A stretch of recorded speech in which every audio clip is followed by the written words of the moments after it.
Mesdames, Messieurs, bonsoir et bienvenue à votre capsule chiropratique. Toujours un grand plaisir d'avoir avec nous en studio le docteur Cynthia Pitre. Alors, tout d'abord, bonsoir Cynthia. Bonsoir. Ça va bien? Très bien, toi? Extrêmement bien. Quelques petites aventures de spectacle à travers la dernière saison, mais on peut dire que quand même, malgré tout, tout va bien. Effectivement. Aujourd'hui, nous allons parler d'alternatives aux opioïdes. Oui, effectivement. C'est le sujet d'aujourd'hui. J'aurais pu vous refaire un petit remind avec la pelle, étant donné qu'il fait encore tempête en cette belle période d'avril. Mais on va changer le sujet et on va espérer que la neige va se tasser bientôt. Donc, en fait, les opioïdes, dans le fond, c'est devenu le principal traitement des douleurs chroniques non cancéreuses. Au Canada, on sait qu'à l'échelle mondiale, on est le deuxième consommateur d'opioïdes d'ordonnance. Puis, c'est souvent lié, selon les études, dans le fond, cette consommation-là, aux douleurs lombaires ou autres troubles neuromusculo-squelettiques. Et puis, c'est en constante augmentation, ce qu'on remarque. Effectivement. Donc, c'est clair que maintenant, il y a des risques et des dommages qui sont associés aux opioïdes. Notamment, on va penser à la dépendance puis même la toxicomanie qui peut être en lien avec ça. Souvent, c'est parce que, dans le fond, c'est que là, ce qu'on remarque un petit peu plus, c'est que les risques dépassent un peu les avantages, en fait. Là, ça devient comme plus risqué de prendre les opioïdes par rapport à ce que ça nous amène. Donc, la crise des opioïdes, bien, ça ne représente pas seulement un enjeu de toxicomanie, c'est aussi un enjeu au niveau du traitement de la douleur, en fait. Naturellement, il existe des méthodes qui permettent de passer outre l'utilisation des opioïdes. Oui, effectivement, il y a des méthodes non pharmacologiques, dans le fond, pour essayer de diminuer cette crise des opioïdes qui est là présentement. Donc, les chiropraticiens, nous, on va souvent intervenir comme des prestataires de soins primaires. C'est-à-dire qu'on va évaluer, diagnostiquer, puis traiter des troubles neuromusculo-squelettiques au moyen de thérapies manuelles qui sont non effractives et non pharmacologiques.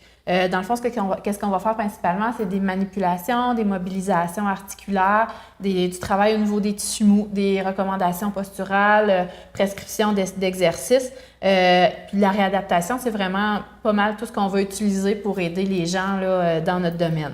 Le docteur en chiropratique, dans le fond, il y a aussi des compétences pour élaborer un plan de traitement éprouvé pour soulager les douleurs, puis aussi améliorer les fonctions.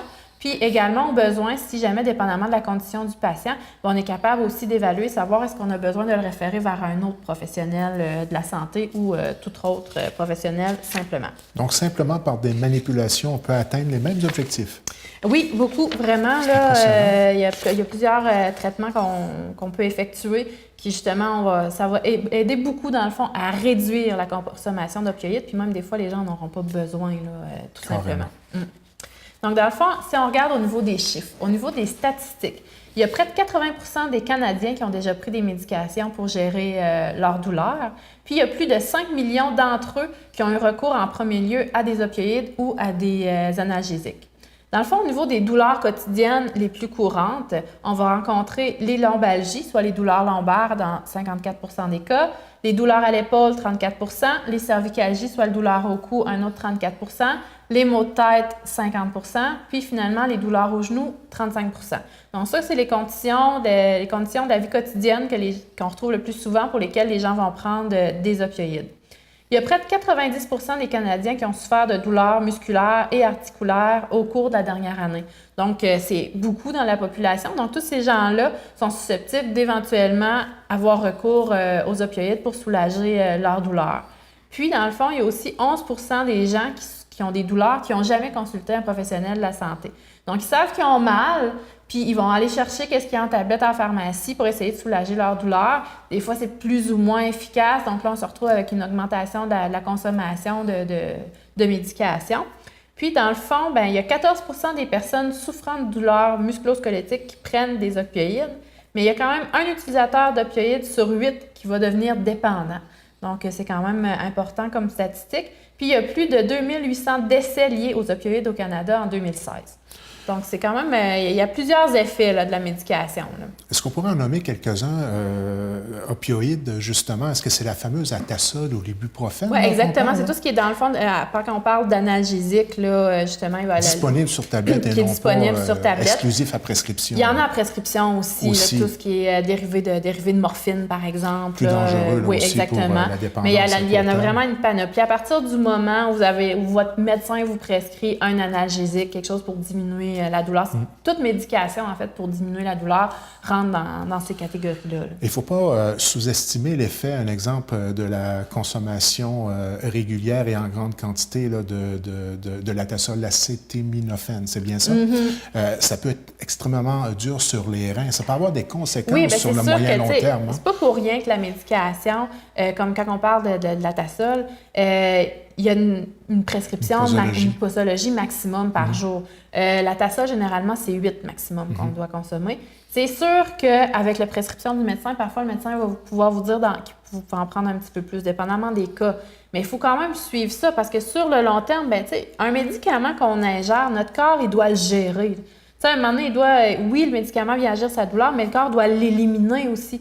Fait que ça, dépendamment des médicaments, il y en a certains, ça passe par le foie, il y en a d'autres, ça passe plus au niveau des reins. Exactement. Fait que ça peut avoir des conséquences à ces niveaux-là aussi.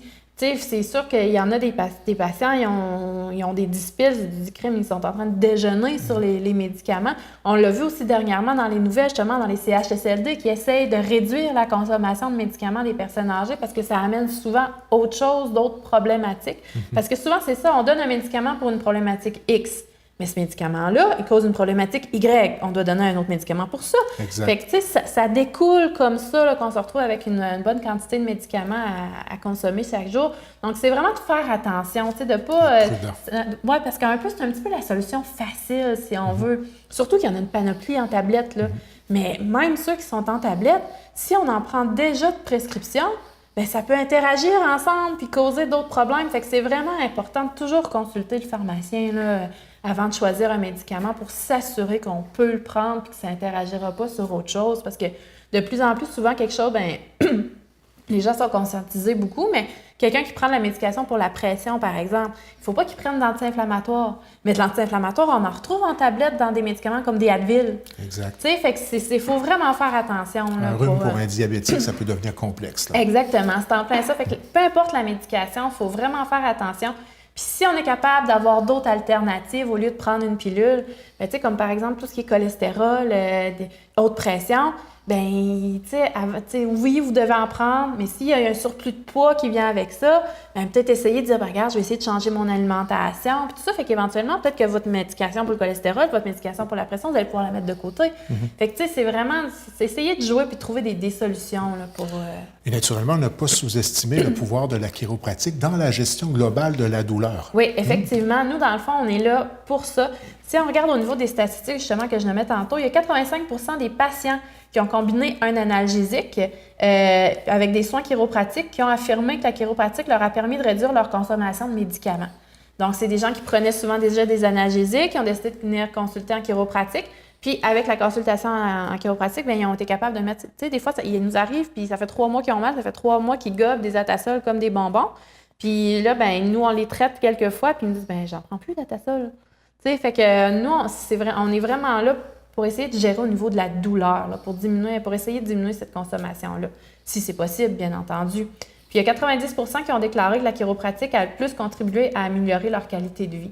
Donc, vraiment, quand on parle de tout ce qui est troubles neuromusculo-squelettiques, douleurs dans le cou, des douleurs lombaires, des maux de dos, des douleurs à l'épaule, tous ces types de douleurs-là, venir consulter un chiropraticien, c'est une vraiment des meilleures options. C'est sûr, nous, on va évaluer votre condition. On va vous dire si on peut faire quelque chose pour vous. Si on doit aller vers une autre alternative, qu'on n'a pas le choix, oui, on va y aller. Tu sais, si on n'a pas les résultats escomptés, oui, on va y aller, il n'y a pas de problème.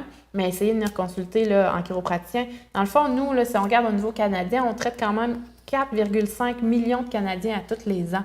Tu sais, fait que c'est beaucoup. Les résultats sont là. Les études ont fait leurs preuves. Donc, vraiment, en cas de douleur neuromusculo-squelettique, n'hésitez pas à venir nous consulter en chiropratique. Ça va nous faire plaisir de vous éclairer, d'essayer de soulager vos douleurs. Puis, si jamais on a besoin de vous référer, on va vous référer. On est là pour faire des suggestions puis suivre le patient là-dedans. Il ne faut pas hésiter à demander de l'information, quel que soit le spécialiste. Oui. Ils sont là, toujours, dans la majorité des cas, très disponibles, que ce soit le pharmacien, le médecin ou le docteur en chiropratique. Il ne faut pas hésiter de poser des questions. Chaque professionnel, on a nos petites spécialités. Et vous collaborez ensemble, une collaboration existante. Tout à fait. Oui. On a nos spécialités, puis on connaît chacun plus notre domaine. Exact. T'sais, moi, quand le patient il arrive, puis justement, on parle, il dit « Ouais, mais là, est-ce que je pourrais prendre ce médicament-là? » Là, moi, j'ai déjà sa liste de médicaments. J'ai oui, mais je suis pas certaine, c'est pas mon domaine à moi. Fait qu'à chaque fois, je dis, regardez, vous allez en pharmacie, vous demandez au pharmacien, c'est toujours votre meilleur conseiller en matière de médication. Ça, il n'y a pas de problème. C'est le même principe. Quelqu'un vient chez nous et il me parle de quelque chose au niveau de son œil, bien, je vais lui dire, va voir ton optométriste. Moi, je peux regarder dans ton œil, mais je ne pourrais pas porter de diagnostic si ça ne fait pas partie de ma spécialité à moi. Fait que c'est vraiment on est capable de vous dire où vous enlignez un petit peu. Puis la médication, c'est ça, c'est que c'est de plus en plus, les gens en prennent énormément. La prescription est facile aussi. On est dans les plus grands consommateurs de médicaments exactement. au Canada. Puis c'est ça, c'est notre premier réflexe de s'en aller pilule vers miracle, ça. On prend une pilule, tout est réglé. C'est ça, exactement. Pilule pour maigrir, une pilule pour... Mais de plus en plus, les gens le comprennent un peu, que la pilule, c'est un plaster. Fait qu'il faut traiter la blessure aussi. Là. Pas juste y mettre un petit baume et dire que ça va bien aller. Là. De plus en plus, les gens sont conscients de ça. Il y a des plasteurs, des fois, qui ont des beaux looks. Oui. C'est vrai, il faut être prudent. Ouais. Et pour les gens qui voudraient en savoir plus, en terminant? Donc, moi, je suis située à Chenard. Vous pouvez me rejoindre 418-689-2447. Ça me fait toujours un grand plaisir de répondre à vos questions.